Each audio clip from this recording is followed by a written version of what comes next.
دوستان از ادب و ارادت خدمتتون، احوالتون چطوره؟ خوبین؟ هم خوشین؟ سلامتین؟ بچه ها یه مطلبی، دو تا مطلب دارم براتون بگم. یه مطلب این که دادم و سلامی عبارات هر شب ساعت 21 بعد 3 بامداده، یعنی هم ساعت 21 با لایو دوم ساعت 3 بامداد میام برای عرض ارادت.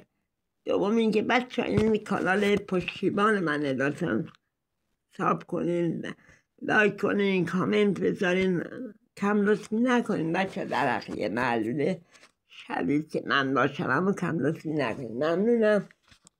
اما اصلا عاشقتونه، همه تون دوست دارم، عاشقانه مثل عاشق که همه جونشو همه عشقشو فدا میکنه برای معشوقش. منم جونم رو براتون فدا میکنم بچه.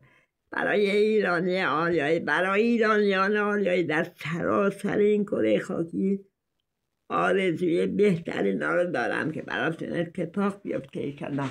بهترین خبرها رو ایشالله همین الان بهتون برسه و آرزو میکنم هر جای این کره خاکی هستین سلامت، تندرست و دلتون پر از شادی، جیبتون پر از سکه‌های طلا و کارتون روز به روز بیشتر سکه بشه و ایشالله موفق بشین.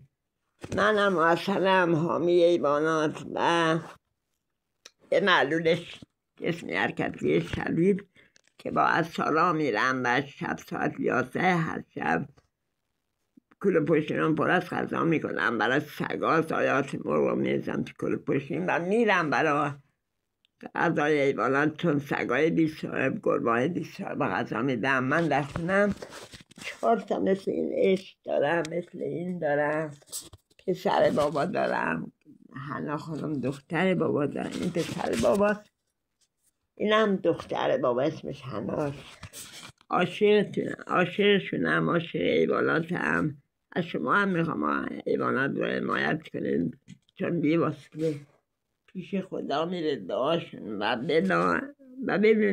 بدون یه ثانیه تعللمون دعاشون مستجاب میرسه و شما به خوشبختی میرسین با دعای این نازنین این فرشته.